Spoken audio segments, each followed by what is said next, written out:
this first video, I really wanted to make it about the one thing that I feel we know the most about. We've spent many years and done probably 300 plus projects in this field, and that is corporate videos. And the big thing about corporate videos is that they're usually like not that great. So that is what we want to tackle today. You know, what is the reason that corporate videos are usually not that good? The answer is actually quite simple, and is that there's not just one reason. I actually have 7 tips today for you, or 7 reasons why corporate videos usually suffer. So the first reason that I believe corporate videos usually not do that great is because you might have too many stakeholders with divergent objectives as part of the project. And what I mean by this is kind of like the too many cooks in the kitchen.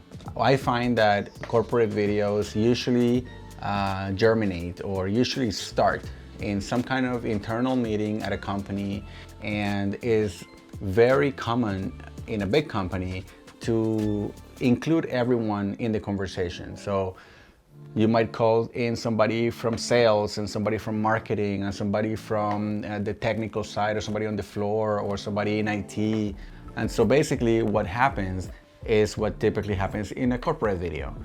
It ends up being super long and super drawn out and super confusing and super boring, to be honest. What we recommend for mitigating this challenge is that really think hard about what it is that your video needs to do. Like, what is the message that is the most important to get across based on where the business is at, you know, based on the needs of the company.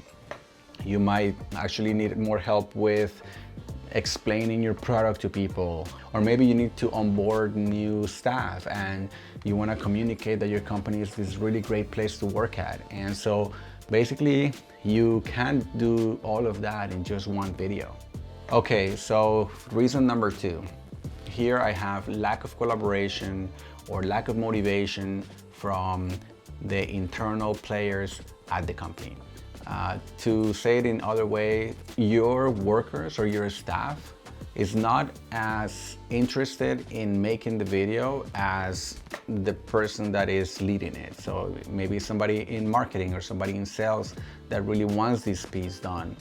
But you make this plan to have, you know, Sally from the packing floor, or Bill from shipping receiving, and we're supposed to interview them or have their say or have their insight about the business.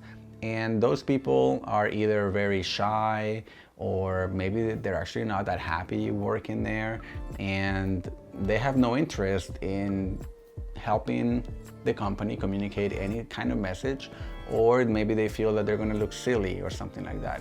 So what we recommend to avoid this is that, yeah, I mean, you want to pick those people that seem to be very outgoing and very how would I say, you know, like that are very well spoken and all of those things.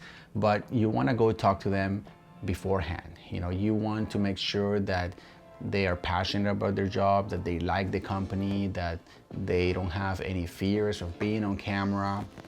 And you wouldn't believe it how many times we've run in situations when, you know, we get the camera ready, we show up and we grab so-and-so that is supposed to be in the video, only to find out that they just don't want to be in it.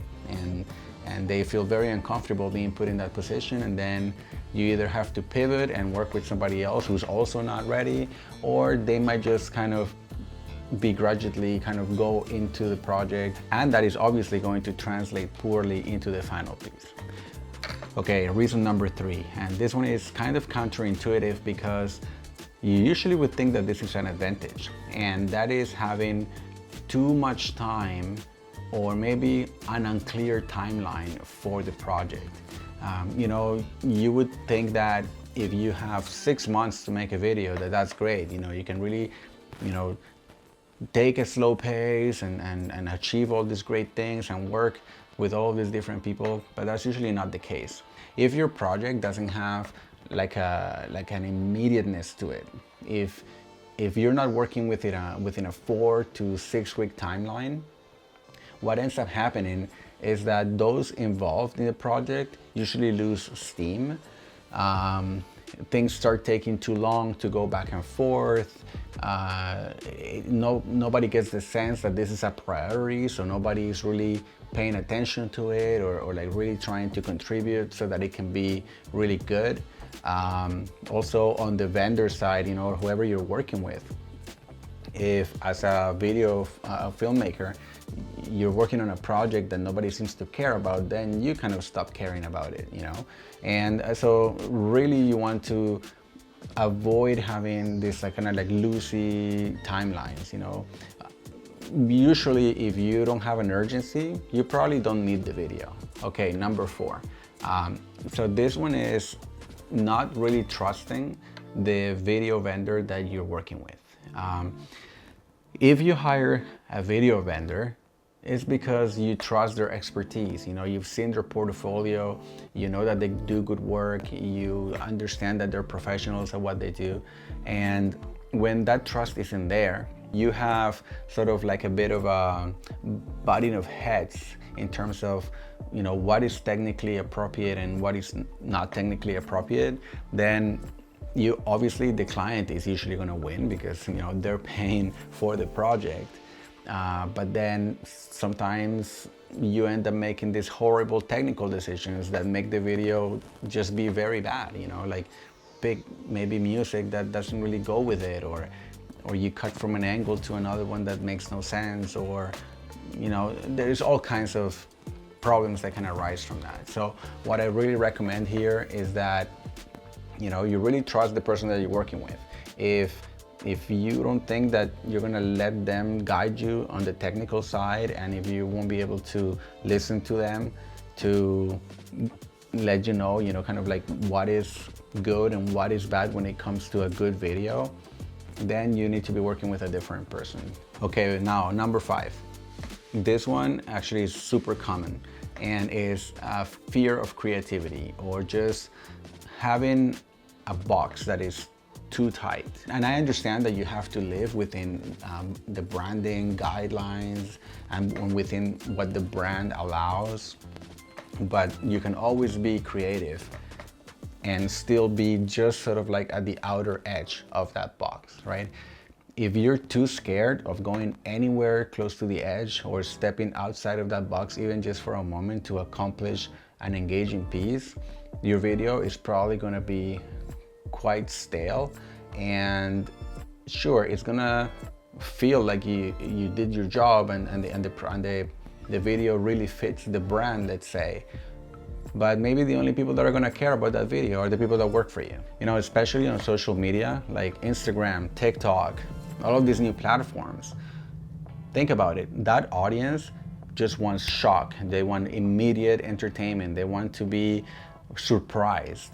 If you're coming at them with this very corporate kind of like, vanilla sort of approach, you're not gonna get the views, you won't get the engagement, you will never get your message across, that's for sure. Okay, now number 6. This one is kind of like the obvious one, which is lack of budget, Usually, and I think it's because everybody has this assumption that the corporate video is gonna be kind of, not that great, and so why should we spend that much money on it, and hey, this is not for Hollywood, and there's all of these excuses that I've heard over the years. So the solution here that I have is that avoid coming up with ideas and then trying to budget for it, because most likely whatever you thought it was gonna cost, it's gonna cost even more, It's better to just be clear about how much the video should cost, what is the budget range, and then do everything you can to develop an idea that can fit inside that budget and still be delivered or still be executed at the highest level. Okay, and now number 7, this one I'm gonna put the onus on the production side, on the production company. A reason why corporate videos can end up being very poor sometimes is because the technical person doesn't know what they're doing, you know. And if, for example, you don't have sight of the last 6 points I just made, you know, if you're too new and you don't know how to identify when these problems are arising, and you just kind of go with the flow, and then you overpromise and underdeliver. You also want to know how to deal with non-professionals, in the sense that in corporate videos, you are usually working with the people that work in that company, you know, and you're gonna have like interviews with them. You wanna ask them to like do a little bit of acting and those things. And most of the time, I would say 100% of the time, none of those people would have done that any other time in the past. And so if you haven't really sharpened the skills of working with non-professionals, then they're gonna kind of come out a bit awkward. You're gonna be asking them to do things that they can't do, and then they're just gonna not perform really well. And it's something that really will stand out in the final piece. All right, guys, so that's it. I think 7 is kind of like that magic number, more than enough for now. So thank you for your time, thank you for watching, and before I forget, please give me a like if you found that you learned anything in this video, or give me a thumbs down if you think that we need to improve. Maybe it was too basic, I don't know. And yeah, if you have any ideas of your own, if you can add to the reasons why corporate videos usually don't come out that great, throw it in the comments and let's have some fun with it. So thank you so much, and until next time.